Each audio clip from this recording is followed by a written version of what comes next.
Selamat siang. Hari ini kita akan membicarakan kembali mengenai nanomaterial for nanoparticle ya, teman-teman. Jadi di bab kali ini kita akan lanjut di materi mengenai nanodiamond. Jadi nanodiamond ini masuk ke dalam kategori yang mana? Kita masuk ke kategori pertama yaitu carbon based nanomaterial. Ya, oke. Ini jadi yang akan kita bicarakan yang sudah dalam beberapa minggu yang lalu itu adalah karbon nanodiamond, khususnya adalah grafit, kemudian ada karbon nanotube atau CNT, dan pada kali ini kita akan membicarakan tentang nanodiamond dan its surface modification. Jadi kalau kita lihat tentang timeline sama dimensionality dari karbon nanomaterial di sini. Dimensionally diamond ini ada pada struktur tiga dimensi. Ya, jika dibandingkan dengan carbon fiber atau yang serat-serat grafen gitu ya, yang satu atau dua dimensi, ini cukup berbeda. Jadi perbedaannya ini sudah mempunyai volume gitu ya. Jadi kita bisa melihat dari sisi panjang, lebar, dan juga tingginya. Kemudian dari sisi discovery, yang pertama kali justru terbentuk itu adalah nanodiamond tahun 1963 dengan metode melalui detonation atau detonasi. Nah, pada em, karbon-karbon yang lain seperti karbon nanotube, monofluorine, karbon nanoonion, karbon nanodot ini ditemukan setelahnya. Bahkan grafen di sini ini baru tahun 2010 banyak ditemukan dan banyak dipelajari dan aplikasinya banyak digunakan di bidang medis. Nah ini macam-macam karbon allotrope dan aplikasinya ya. Jadi yang sudah kita bicarakan itu ada karbon nanotube dan fibers, kemudian ada grafen di pertemuan kita yang pertama, kemudian ada fluorine juga, karbon nanodot ini belum kita singgung dan kita fokus hari ini di uh, nano diamond. Nah, kalau kita mendengar kata diamond, pasti yang ada di benak kita itu adalah perhiasan ya, jewel. Jadi macam-macam bentuknya dan juga size-nya gitu kan. Kalau kualitasnya orang itu seringkali menyebutnya dalam sebutan karat gitu ya. Dan ini sangat shiny dan keras gitu ya. Strukturnya sangat keras dan banyak sekali selain sebagai perhiasan, diamond ini juga banyak sekali digunakan sebagai mata pisau untuk memotong benda-benda yang keras seperti kaca ya. Jadi kalau teman-teman datang ke toko kaca, kemudian teman-teman melihat ada tukang kaca memotong kaca, itu berarti mata pisaunya itu berasal dari atau terbuat dari diamond. Jadi diamond itu atau nano diamond itu ditemukan tahun 1963 merupakan karbon kristal yang terhibridisasi sp3. Jadi kalau terhibridisasi sp3 ini artinya antar ikatan kovalen karbon itu tidak ada ikatan rangkapnya. Ya, jadi semuanya itu merupakan ikatan kovalen yang tunggal. Dan em, secara morfologi itu bentuknya tetrahedral yang simetri. Tetrahedral yang simetri. Dan ikatan kovalennya sangat kuat. Nah, ini ada juga yang membentuk sp3. Jadi sp3 dari diamond itu dibentuk dari karbon-karbon sp2. Kemudian perfect symmetry arrangement. Jadi bentuk konformasi molekulernya itu sangat simetris sehingga perfect gitu ya. Makanya cukup shine dan density-nya cukup tinggi yaitu 3,514 gram per centimeter kubik. Dan di sini diamond ini karakteristik yang juga unik lagi bahwa dia itu dapat bereaksi sebenarnya. Bereaksi pada temperatur mendekati 700 derajat Celcius yang dapat menyebabkan dirinya itu terdekomposisi jadi CO2 dan CO, jadi karbon dioksida dan karbon monoksida. Jadi kalau kita memanaskan diamond, suhunya mendekati 700 derajat Celcius, kita harus berhati-hati akan adanya risiko pembakaran tidak sempurna yang menghasilkan CO. Ini kan gas beracun ya, teman-teman ya. Oke. Dan, nah, nanodiamond itu diamond atau apa ya? Ya, diamond kita sebut diamond aja, ya.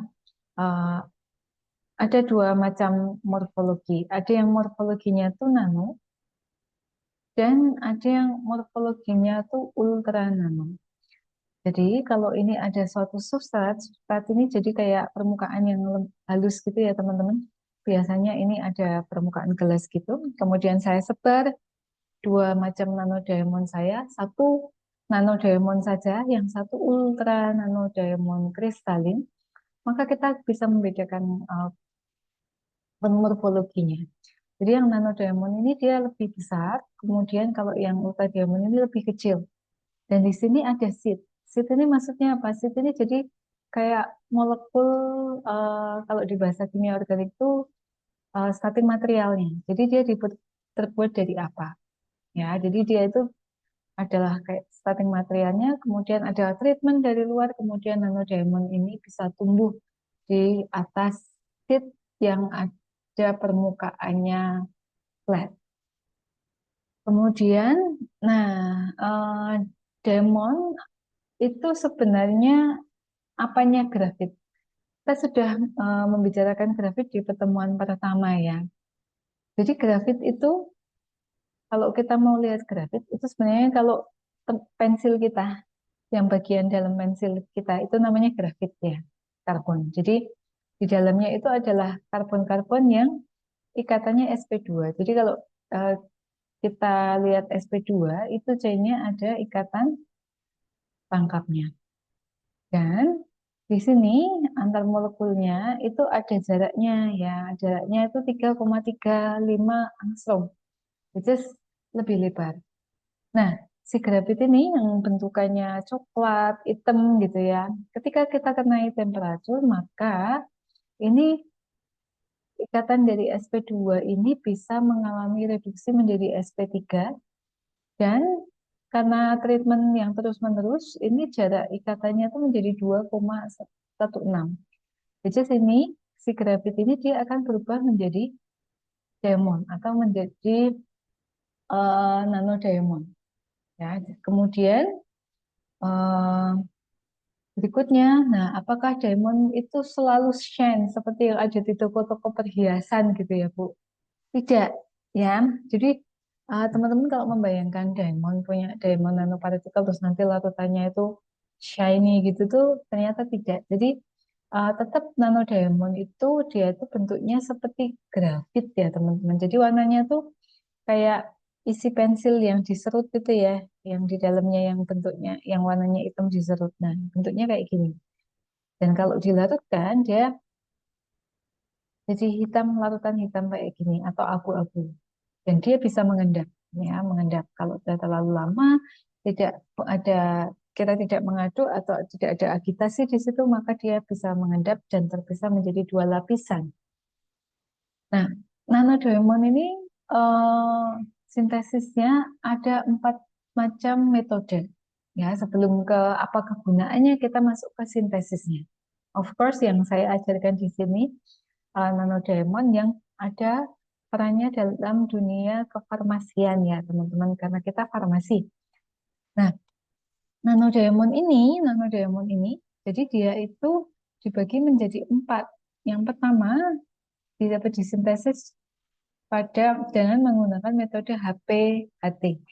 HPHT ini adalah high pressure, high temperature. Kemudian yang kedua itu adalah metode detonasi atau metode detonasi atau metode peledakan. Kemudian yang ketiga itu adalah plasma enhance. Nah, plasma enhance atau CVD. Dan yang keempat itu ada laser ablation atau ablasi menggunakan laser. Kita akan lihat satu persatu. Yang pertama adalah detonation dulu, detonasi atau peledakan. Jadi eh, yang dihasilkan dari proses detonation ini nanti dinamakan nanodiamond, yang lebih spesifiknya adalah ultra dispersed nanodiamond atau UDD, ya. Disintesis dengan detonation kalau eh, kita terjemahkan, detonation itu adalah peledakan, yes. Jadi pakai material peledak. Apa yang dipakai material peledaknya itu mungkin teman-teman pernah dengar ada TNT ya, trinitrotoluene dan heksogen. Heksogen ini molekul yang juga bisa komplement dengan eh, TNT supaya menjadi peledak. Nah, diledakkannya di mana? Dalam ruang tertutup. Jadi di sini ada ruang tertutup, ya. Ruang tertutup ini kita buat defisien terhadap oksigen, kemudian kita ledakkan. Ledakkannya pakai TNT dan heksogen. Nah, kemudian produk-produk yang dihasilkan berupa padatan dan juga berupa cairan. Yang berupa padatan ini akan dikolek ke bagian atas. Ini ada uh, alat namanya dry collector. Ini untuk padatan ya, untuk menampung produk padatan. Sedangkan yang bawah ini adalah wet product collector. Ya, oke. Nah, gas apa yang ada di sini? Tadi kita lihat dia kan defisien oksigen ya. Dia defisien oksigen, maka yang ada di dalamnya di sini adalah gas-gas yang inert. Teman-teman kalau ingat gas inert itu kita selalu melihat golongan 8A, golongan gas mulia. Ada apa saja ya? Ada helium dan kawan-kawan ya. Oke. Helium, neon, argon dan kawan-kawannya. Kemudian di sini karena dia peledakan, jadi harus diprotek atau didinginkan menggunakan mantel yang isinya tuh es ataupun air. Supaya apa? Supaya nanti peledakannya itu tidak eksesif, tidak menghasilkan panas yang berlebihan. Nah, TNT itu seperti apa? TNT itu seperti ini dan heksogen itu adalah kayak gini rumus hukumnya ya. Kemudian, nah apa yang terjadi selama proses detonation? Jadi selama pada proses detonation ini akan terjadi persenyawaan antara trinitotoluene dengan heksogen membentuk nanodiamond. Nanodiamond. Di sini disebut sentralnya itu adalah NV, ya, dengan sentral NV. Ini hanya sebutan saja ya. Kemudian eh, di sini sebenarnya apa yang terjadi pada saat detonation atau pada saat peledakan ya teman-teman. Jadi pada peledak yang terjadi pada peledakan ini energi dan tekanan dalam bentuk tekanan ya. Ini berada paling tinggi di sini di paling atas. Kemudian suhunya juga tinggi ya, 3000 2000 sampai dengan 3000 Kelvin. Dia ada di sini. Nah, ketika kita sudah meledakkan, kita itu harus mendinginkan. Nah, mendinginkannya bagaimana? Jadi mendinginkannya itu bisa dengan dua cara. Metode satu, ya, ini metode dua, sorry, ini metode dua. Metode dua itu rapid cooling. Jadi pendinginan tapi secara cepat. Ya, jadi pendinginan secara cepat ini fungsinya adalah untuk membuat hasil detonasi dari diamond tadi dia balik ke fase yang ada di sini. Jadi tekanannya akan turun, suhunya juga akan turun. Yaitu di daerah sini yang disebut dia adalah fase diamond. Kalau fase diamond artinya kita akan mendapatkan hasil berupa nanodiamond dalam jumlah yang tinggi. Berbeda jika kita lakukan metode yang pertama, yang ini. Ketika kita mendinginkan, habis diledakan, kemudian didinginkan, mendinginkannya pelan. Pelan, smooth ke arah sana ya.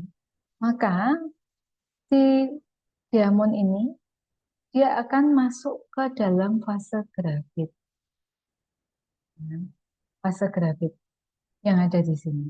Ya. Fase grafit ini yang tidak kita inginkan, teman-teman.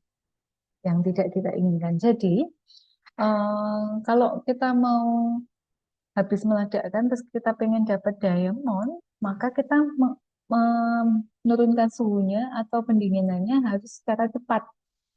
Ya, harus secara cepat. Jangan kalau kita mau dapatnya grafit, kita harus mendinginkannya pelan. Ya, jadi jangan surprise kalau misalnya pendinginan kalian itu pelan-pelan, tiba-tiba dapatnya malah grafit, which is warnanya itu lebih gelap gitu ya. Padahal kita mau dapatnya nano diamond. Nah, nanti bentuknya akan seperti ini. Nah, kelemahan dari metode ini, si detonasi ini nanti nano diamond yang dihasilkan itu ukurannya sangat variatif, ya, baik ukuran maupun bentuknya. Jadi nggak kita bisa dapat macam-macam bentuk dan ukuran. Kenapa? Karena kita meledakkan. Jadi bayangkan kalau teman-teman itu punya satu ruangan atau rumah gitu ya, atau mungkin em, batu gitu, teman-teman meledakkan di situ terus batunya pecah, maka batunya akan jadi berkeping-keping, ya, rusak.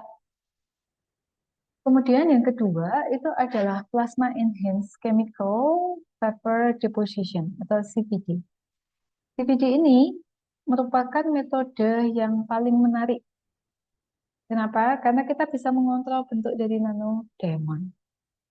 Jadi kalau tadi dengan cara meledakkan tadi kita bisa dapat bentuk dan ukuran yang random. Kalau yang CVD ini kita dapat bentuknya seragam.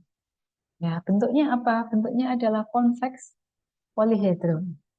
Ya, polyhedron itu polyhedral ya. Jadi polyhedral tapi dia bentuknya convex atau dia bentuknya cembung begitu. Nah, banyak parameter yang harus dikontrol selama proses CVD, yaitu yang pertama adalah substrat temperatur. Substrat yang disebut sebagai substrat ini adalah flat, permukaan yang flat, yang bisa umumnya berasal dari lapisan gelas, ya, dan juga di sini dia mengandung um, gas containing carbon containing gas temperature. Jadi apa temperatur dari gas yang mengandung atom karbon. Ya, mungkin masih bingung bayangkan. Jadi kita lihat dulu alatnya. Jadi alatnya seperti ini ya. Jadi di sini ada chamber, kemudian kita masukkan ini gas inletnya, gas yang dipakai untuk membuat nanodiamond. Ya, di sini contohnya adalah gas etilen. Mungkin teman-teman pernah dengar gas etilen, C2H2. Jadi gas etilen itu adalah gas yang biasanya kita sebut sebagai karbit, ya, dipakai untuk tukang las. Nah, dia ada C-nya kan, ada karbonnya C2H2. Jadi dia bisa digunakan sebagai material untuk menghasilkan nano diamond. Kemudian ada substrat. Substrat ini adalah tempat di mana nanti nano diamond kita itu terbentuk dan didisposisikan. Jadi dikolek, dikumpulkan. Oke, kemudian ini dia akan keluar. Kemudian di kanan kiri, atas bawah ya. Nih, atas bawah itu ada heater, yaitu pemanas. Oke, nah bagaimana skematik prosesnya? Jadi ini of course butuh alat khusus ya untuk bikin nanodiamond. Jadi gas yang dipakai adalah H2. H2 ini akan menghasilkan hidrogen, kemudian gas etilen. Gas etilen ini dia akan menghasilkan CH dan H2. Kemudian C ini nanti dia akan berdisosiasi dan membentuk ini lapisan diamond yang bentuknya konveks yang berupa titik-titik gitu ya. Jadi seperti teman-teman apa membayangkan ada suatu surface yang berupa gelas, kemudian nah si nano diamondnya itu dari gas etilen itu akan tertampung dalam bentuk droplet-droplet yang kecil di atas substrat tersebut. Kemudian ini sistematik alatnya, teman-teman. Jadi sistematik alatnya itu dia punya dua inlet, satu untuk gas etilen, satu untuk gas hidrogen, campur jadi satu. Kemudian di sini akan ada elektroda yang melakukan disosiasi, sehingga karbon tadi akan saling berdisosiasi dan membentuk ikatan kovalen yang lama-kelamaan akan membentuk diamond di atas permukaan substrat. Nah, ini yang bisa dilakukan kondisinya. Jadi, substratnya itu pakai gelas yang rata begitu, kemudian ada karbon source-nya gas etilen, substrat temperaturnya 320 derajat Celcius, tekanannya 15 ton, dan Thor ya, dan time-nya waktunya 120 menit. Nah, ini teman-teman, ini saya ambil dari Journal of Nanostructure in Chemistry, atau teman-teman bisa klik di sini ya. Nah, kalau dilihat secara nano bagaimana? Jadi kalau dilihat secara nano, permukaan gelas tadi, kalau saya amati di scanning elektron mikroskopik, maka titik-titik tadi seperti apa ya, teman-teman, saya pecahan kaca ya yang ada di atas gelas. Jadi pecah-pecah ini nano diamondnya. Ya, dan kalau dilihat karakteristik XRD-nya, ya kelihatan ininya, pattern-nya. Jadi di situ tuh tidak akan flat, tapi akan ada gelombang-gelombangnya yang menandakan bahwa oh di situ tuh ada partikel-partikel. Pakai spektrometer juga bisa, ya. Oke, kalau teman-teman ada instrumen lagi namanya atomic force microscopic atau EFM itu juga bisa. Jadi kalau EFM itu dia itu akan melihat permukaan eh, mendeteksi suatu permukaan dengan cara ini ada tip atau ada pendeteksi. Jadi kayak itu ya seismograf gitu ya. Nanti hasilnya gambarannya juga akan kita dapatkan selain foto juga ada seperti ini. Kemudian, nah ini sama kita juga bisa mendeteksi nanodiamond structure tadi dengan metode XRD ini ya. Eh, jadi kita mengiradiasi si kristal tadi pakai foton, pakai X foton atau X-ray, kemudian kita lihat bagaimana pembiasannya atau bukan pembiasannya, bagaimana pemantulannya, ya, difraksinya. Kemudian kita bisa tahu karakteristik dari nano-nano partikel yang ada di permukaan gelas tadi. Makanya kita harus pakai permukaan gelas. Kenapa? Karena gelas itu flat dan licin, ya teman-teman, flat dan licin. Oke, kemudian metode yang ketiga itu adalah high pressure, high temperature.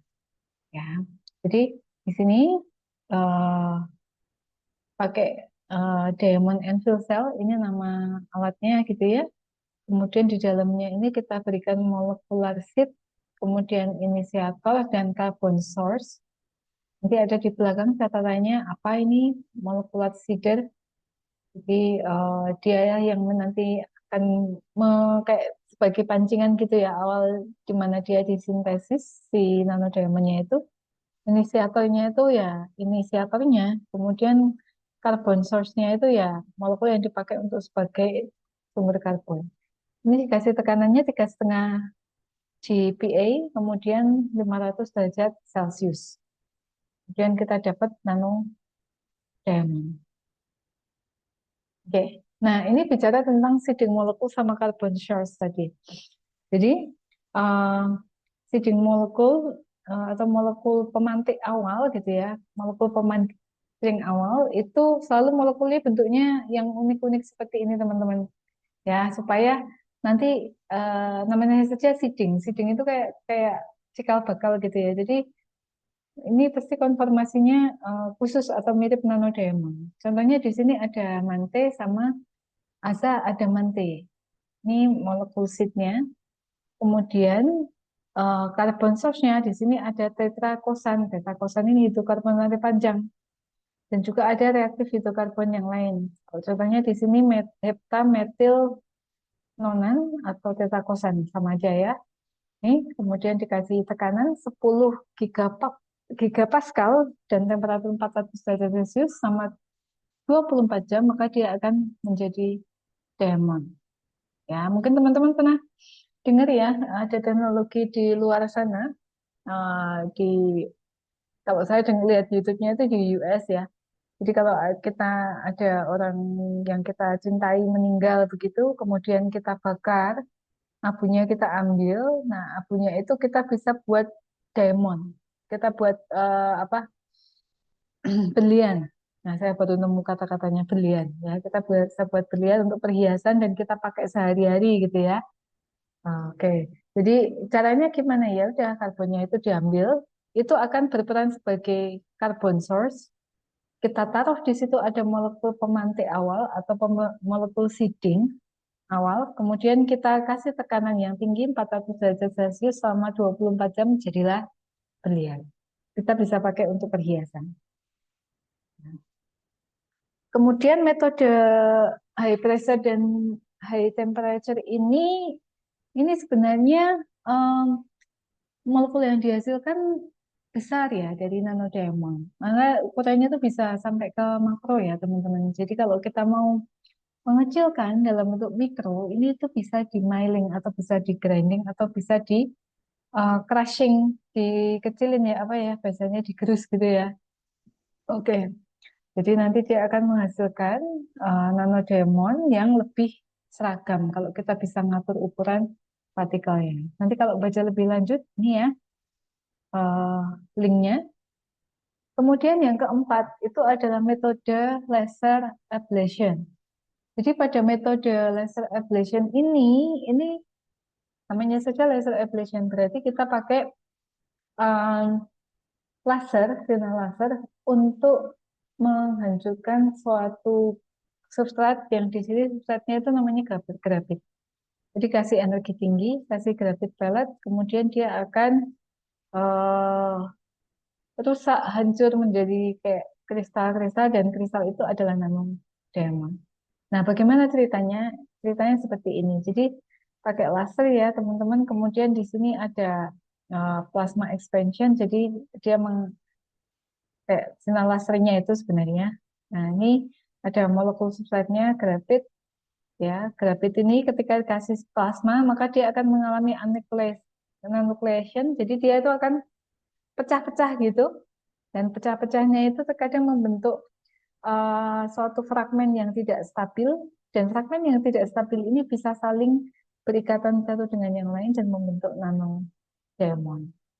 Ya, jadi ini ceritanya. Dan kalau dilihat dari spektra Raman, maka dia punya peta yang spesifik pada 1400 dan 1600 cm pangkat minus 1.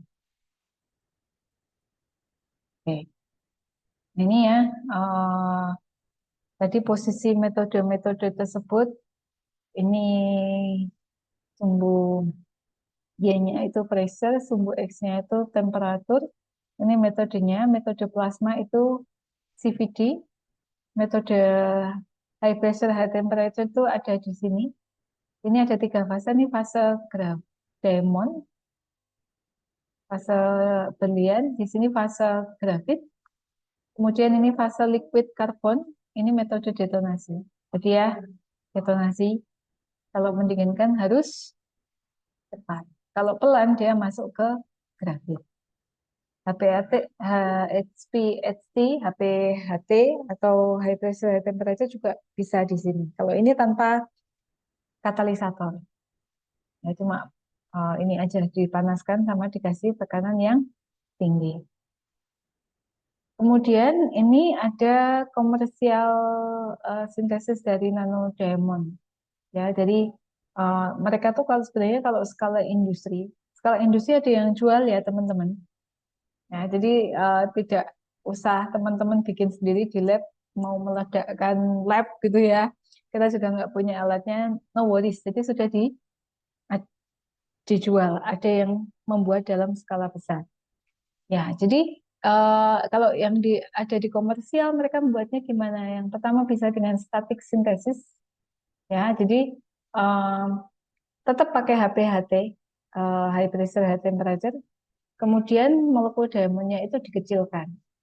Oke.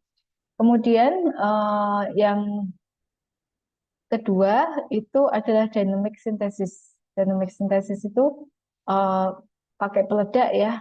Perkusornya bisa menggunakan grafit. Oke, ini juga eh, grafit plus eksplosif perkusor. Kemudian ada eksklusif perkusor aja. Ya, kemudian ini nanti bentuknya dari dua metode ini polikristalin, cakep. Kemudian ini bentuknya ini random. Kemudian yang Nano Diamond by Plasma Art Laser ini um, dari grafit ya ininya perkusornya atau tadi kita lihat juga dari karbon yang lain. Nanti nano diamond yang dihasilkan itu antara 5 sampai 10 nanometer. Nah, nano diamond ini bentuknya macam-macam ya, teman-teman. Kalau diberi treatment pakai pemanasan atau iradiasi, maka dia bisa berubah menjadi struktur yang lain. Kalau dipanaskan di sini bisa diubah menjadi kayak struktur seperti bawang, onion structure. Jadi dia itu kayak berlapis-lapis gitu. Bawang kan berlapis-lapis ya.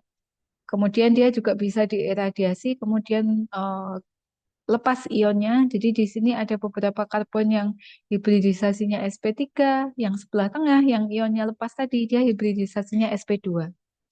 Kemudian ada yang diiradiasi, kemudian dia menyebabkan kerusakan atau defect. Ya, ion lepas ada struktur yang rusak. Bagaimana cara ngefikskan lagi atau membalikkan lagi seperti semula? Ya, dipanaskan lagi. Nah, ya, jadi strukturnya bisa berubah karena pengaruh lingkungan. Nah, why do we study nanodiamond? Jadi nanodiamond itu ini kita bisa oksidasi sehingga dia mempunyai gugus karboksilat dan hidroksil. Nah, ketika punya hidroksil dan karboksilat, ini kita bisa lekati dengan molekul-molekul teman-teman. Satu, bisa dengan molekul protein. Misalnya obat tersebut berupa protein. Ya, untuk terapi kanker misalnya, untuk terapi-terapi yang lain, penyakit-penyakit degeneratif. Kemudian ada juga dikonjugasi pakai obat. Dan ada juga ini dilekati dengan molekul-molekul yang mempunyai gugus amin sehingga ini bisa mengikat molekul-molekul yang lain yang lebih banyak. Nah, bagaimana cara mengkonjugasikan obat atau protein kita itu dengan nanodiamond? Jadi di sini ini bisa kita oksidasi dengan H2SO4 dan asam nitrat 3:1 ya. Kemudian dengan seperti ini maka permukaan nanodiamond ini C-nya akan dioksidasi menjadi karboksilat. Dan karboksilat ini nanti silahkan dilihat ada molekul namanya EDC dan NHS. EDC dan NHS ini seringkali digunakan dalam biokimia atau biomedicine untuk melekatkan protein atau obat. Nah, ini contoh proteinnya itu adalah EGF atau cisplatin. Ya, seperti ini dikonjugasikan. Oke. Nah, ini salah satu contohnya nanti kalau teman-teman mau belajar, ini ada jurnalnya. Teman-teman klik aja linknya. Jadi di sini nanodiamond ini dioksidasi, kemudian dikasih EDC, ini ya gugus EDC, kemudian dikasih gugus NHS. Nah, setelah dikasih EDC dan NHS, ini kita bisa masukkan molekul yang lain. Bisa ADH, bisa KDH yang berkonjugasi dengan obat, gitu ya. Kemudian ini harapannya dia akan bisa mendeliver, mengantarkan obat ke target yang kita inginkan. Oke. Ini ya salah satu contohnya, ini karboksilik nanodiamond, kemudian diloaded dengan obat kanker. Nah, itu nanti yang kita ini kan deliver ke dalam sel. Nah, kemudian bagaimana bentuk fisiknya? Kalau tadi saya terangkan di depan bentuk nanodiamond solution itu tidak shine kayak berlian ya, tapi kayak apa karbon aktif yang dilarutin di dalam air ya, seperti itu. Nah, ini kalau dia sudah dimodifikasi, ternyata modifikasinya rantai sampingnya ini dia juga berpengaruh terhadap penampilan fisik dari si nanodiamond tersebut. Kalau dia barusan selesai disintesis kemudian dioksidasi tadi pakai H2SO4 sama asam nitrat, maka bentuknya seperti ini. Ya, kemudian kalau dia itu amin, maka bentuknya seperti ini, penampakannya jadi kekeruhannya berkurang. Oke. Kalau dia di sini ada yang mengalami siklisasi oksigennya, maka bentuknya lebih pudar lagi. Dan kalau ditambahkan dengan obat tertentu atau senyawa tertentu yang warnanya spesifik, ini contohnya warnanya ungu, maka di sini juga berubah menjadi warna ungu. Ya, ini silakan nanti dibaca sendiri, ada karakterisasinya. Nanti kalau teman-teman mau karakterisasi kenapa kok nanopartikel harus pakai potensial zeta, nanti dengan dosen yang lain. Nah, di sini keuntungan dari nanodiamond itu apa? Saya satu biocompatible karena dia basically karbon ya. Jadi teman-teman kalau mau nelen berlian pun tidak apa-apa, nggak bakalan berefek racun gitu ya. Kemudian eliminates burst release, jadi dia tidak pernah punya efek pelepasan obat yang berlebihan.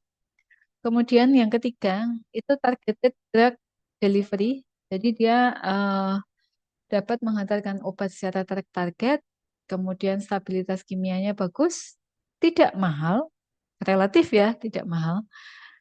Kemudian fluorescent property, dia mempunyai kemampuan untuk berfluoresensi, dan dia dapat mengantarkan obat lebih dari satu, mempunyai area permukaan yang luas, dan kemudian dia permukaannya itu tunable. Jadi dia akan mudah di atau mudah dimodifikasi. Oke. Biocompatible dia itu non toksik gitu ya. Jadi dia itu menawarkan kombinasi yang biocompatibility dan meningkatkan efisiensi terapeutik. Ya, jadi kalau dia diuji secara in vitro dan in vivo, maka dia promising stepnya lebih promising gitu ya, lebih persentase keberhasilannya itu lebih tinggi. Nah ini eh, dibandingkan dengan karbon nanotube dan eh, obat yang lainnya yang berbasis karbon, maka di sini nanodiamond mempunyai biocompatibility yang paling tinggi. Mengeliminasi birth effect, jadi dia tidak akan melepaskan obat dalam jumlah banyak dalam waktu yang cepat, sehingga di sini dia bisa menyebabkan efek toksik bagi pasien. Targeted delivery, jadi kita bisa mengkonjugasikan molekul tertentu yang sesuai dengan target kita. Misalnya di sini target kita adalah sel kanker gitu ya, maka kita tambahkan di sini ada molekul marker atau molekul khusus yang bisa berikatan dengan sel kanker. Oke.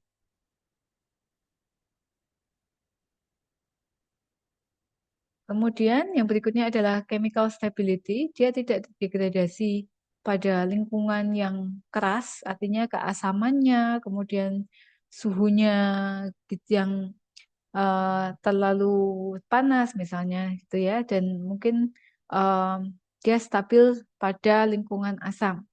Dan dia mempunyai properti atau kemampuan untuk berfluoresensi. Jadi ini mudah kita untuk mendeteksi dan juga bisa untuk biolabeling. Jadi kita nggak usah melabel obat kita, kalau kita akan konjugasikan ke nanodiamond, kita berikan ke tikus, kita pengen tahu dia obat itu sampai mana, kita bisa cek dari fluoresensinya. Kemudian dia bisa memegang obat atau membawa obat lebih dari 1,5 jam. Tidak mahal. Ya, jadi kemudian dia tunable. Jadi dia bisa dimasuki oleh berbagai macam gugus fungsi yang gugus fungsinya ini dapat dilekati dengan banyak molekul. Untungannya gitu ya. Jadi dia itu tadi meskipun bisa fluoresensi tapi emisinya rendah ya. Jadi fluoresensinya itu tidak seterang dari senyawa-senyawa fluoresensi yang ada di komersial. Ya. Kemudian eh, dapat mengubah fungsi dan struktur protein jika obatnya berupa protein. Ya. Kemudian yang berikutnya adalah karbon quantum dot. Karbon quantum dot itu adalah dimensi karbon bis nanomaterial yang ukurannya paling kecil ya, di bawah 10 nanometer. Oke. Pertama kali dia diperoleh atau disintesis dari karbon nanotube yang di elektroforesis pada tahun 2004. Oke. Karbon nanotube itu ditemukan pada pertengahan tahun 2000. Ya, dan pada umumnya dia itu terdiri dari karbon, oksigen, nitrogen, dan hidrogen. Jadi apa ya, molekul organik seperti kalian molekul organik. Dia mempunyai karakteristik penting, yaitu dia punya fluoresensi yang terang dan sangat tenable. Jadi mudah diatur pada cahaya visible. Nah, cara produksinya bagaimana? Jadi cara produksinya itu bisa pakai dua pendekatan. Yang pertama itu pakai pendekatan top down. Jadi dari molekul-molekul yang besar, furan, nanotube, grafit, grafen, ini kita kecilkan dengan cara laser ablation, dengan cara elektrokimia, dan dengan cara discharge atau membuat dia bermuatan. Kemudian yang berikutnya itu bisa bottom up. Kalau bottom up ini molekul-molekul organik yang kecil, ini bisa ultrasonic, kita hidrotermal atau microwave pyrolysis, kita dapat karbon nanodot. Jadi sorry, bukan karbon nanodot, karbon quantum dot. Jadi karbon quantum dot itu rumus strukturnya bagaimana? Rumus strukturnya seperti ini. Dia sangat unik fungsinya. Kemudian bagaimana cara sintesisnya? Jadi sintesisnya itu melalui batang grafit, teman-teman. Jadi seperti batang dalaman pensil itu, kalian elektroforesis pakai NH2 dan etanol sebagai elektrolit. Nah, kita akan bisa menghasilkan karbon quantum dot dari proses tersebut. Nah, OH ini sangat penting untuk pembentukan karbon quantum dot. Jadi, karbon ini akan bisa mempunyai OH itu jika kita menambahkan ada etanol atau natrium hidroksida. Kemudian metode berikutnya adalah exit oxidation. Jadi exit oxidation ini adalah pemecahan dari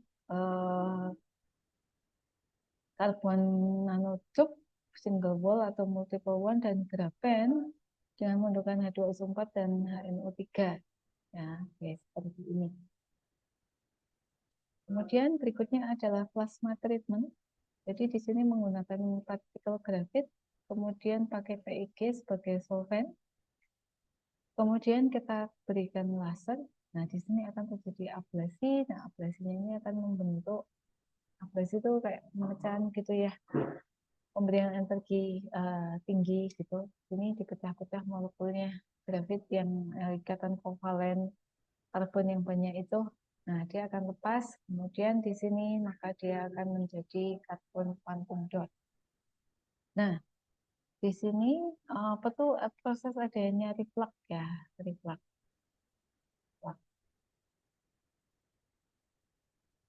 Oke. Berikutnya itu adalah fungsinya karbon quantum dot itu selain untuk drug delivery, itu dia bisa mempunyai karakteristik fluoresensi yang tinggi. Ini jadi contoh Saccharomyces cerevisiae yang punya karbon quantum dot, teman-teman. Jadi frekuensinya itu tegas, kelihatan jika dibandingkan dengan uh, diamond nano, nano diamond ya, nano diamond particle. Oke. Kemudian ini ya bioimaging ini sering dimanfaatkan selain untuk sebagai kelebihan ya. Jadi dia tuh dapat mendeliver obat sekaligus mendeteksi obatnya itu sampai mana. Nah, ini bisa dilakukan pada sistem in vitro dan sistem in vivo. Oke, kelebihannya apa? Yang pertama, dia kelarutannya dalam air tinggi. Yang kedua, biocompatible. Yang ketiga, good conductivity, mempunyai konduktivitas bagus. Yang keempat, dia mempunyai stabilitas fotokimia yang bagus. Kemudian dia mempunyai toksisitas yang rendah dan dia tidak toksik bagi lingkungan. Oke, ini adalah kesimpulan kita. Jika ada pertanyaan, teman-teman bisa uh, bertanya ketika kita ketemu dalam kelas. Oke, sekian materi mengenai nanodemon dan juga mengenai karbon quantum dot. Kita ketemu di materi yang lainnya.